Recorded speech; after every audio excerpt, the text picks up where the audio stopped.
Hey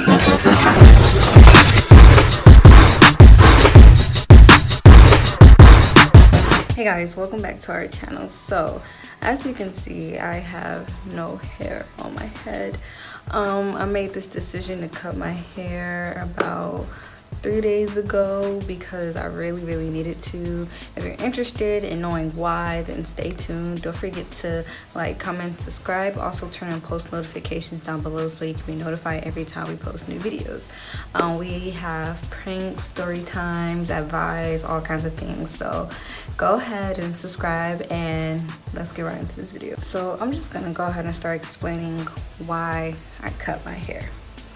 So basically, I went natural about 4 or 5 years ago, and I did the exact same thing with my head. I cut it skin bald, and it actually did grow back really healthy, really curly, and really full. Only thing is, I got kind of careless with my natural hair, and I let a family member give me a sew-in. With that being said, I had actually let her give me leave out also, and then the weave that I had was red, so they had to dye my leave out red. So I ended up getting heat damage, and I was like, okay, like it's not that bad, I can just cut it off as time goes. But then I got another sew-in. These are so dumb decisions, I know. I got another sew-in, and I let a girl that was not very, she didn't really know how to do sew-ins properly at the time. And I'm not making this video to bash her or bash anybody really, I'm just letting you guys know my experience. So I let her give me a sew-in, and she braided my head entirely way too tight. And so over time, my head started to produce scabs, and my head actually started bleeding. So once I took the sew-in out, clumps of hair was like coming out of my head.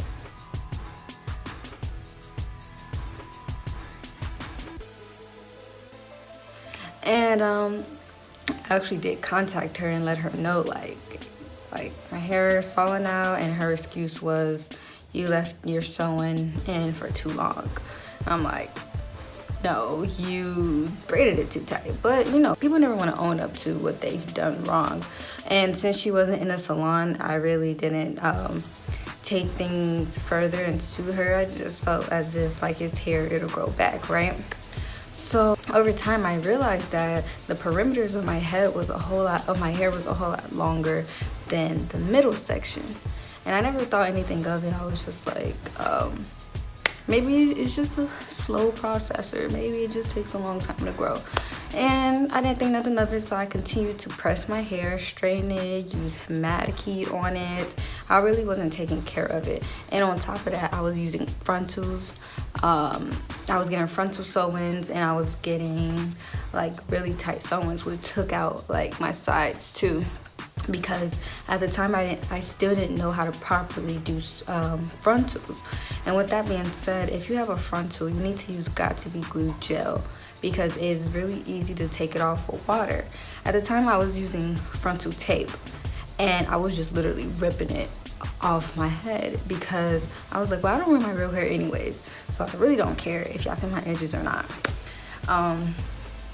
Please don't follow my mistakes, please. I was an idiot. Eventually I started using got-to-be glue, and I started to just let my hair relax a little bit and start putting tape on it.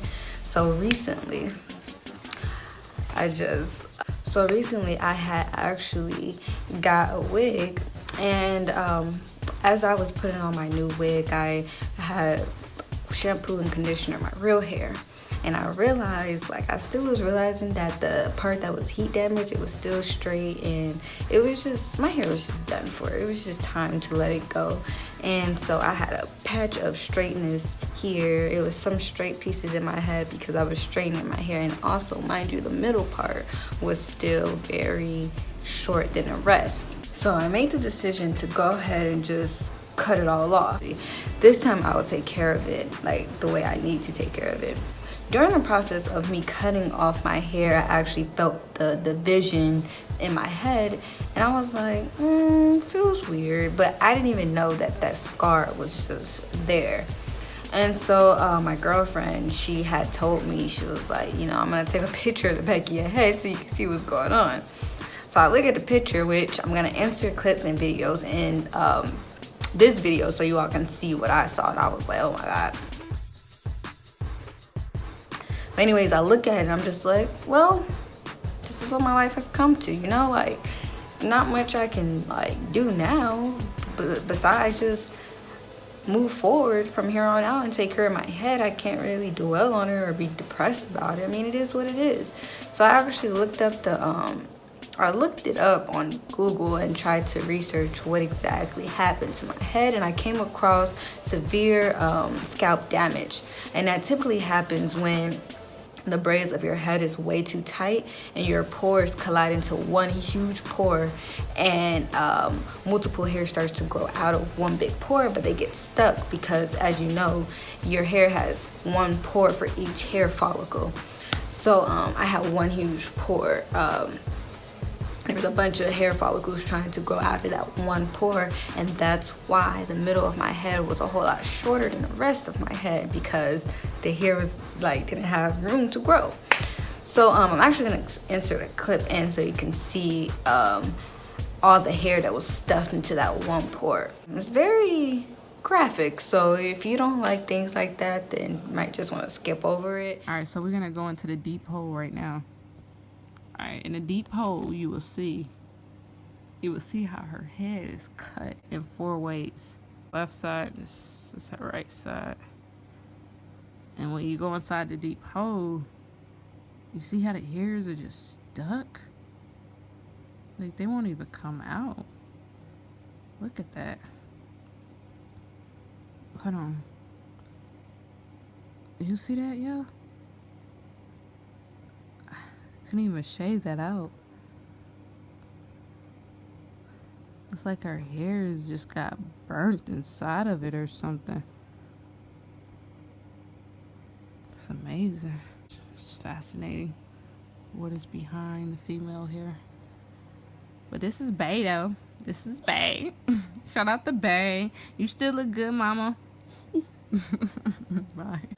All I can say is be happy in your own skin. Now, I really was kind of skeptical to make this video, but then again, it's like I have a nice face, so I really can rock any hairstyle that comes along my way. And I say that in the most humble way possible. I'm not cocky, I'm not conceited, I'm not none of those things. I just feel as if I ain't gonna have no hair, then I might as well walk in the room with confidence with my face, you know?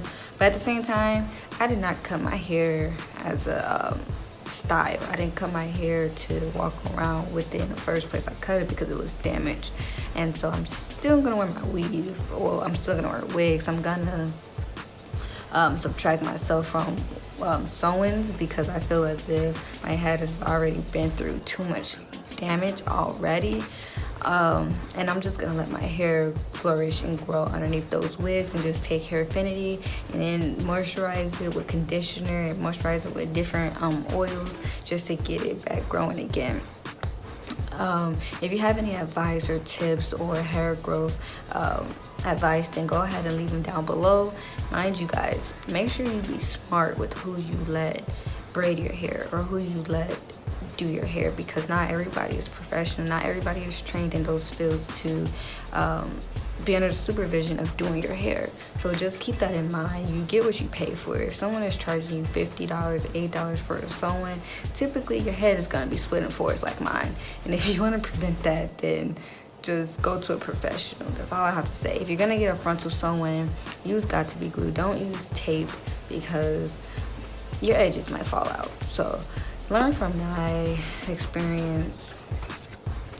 Just be smart with whoever you let touch your hair. So that concludes this video. Don't forget to like, comment, subscribe, and we'll see you in our next video. Bye.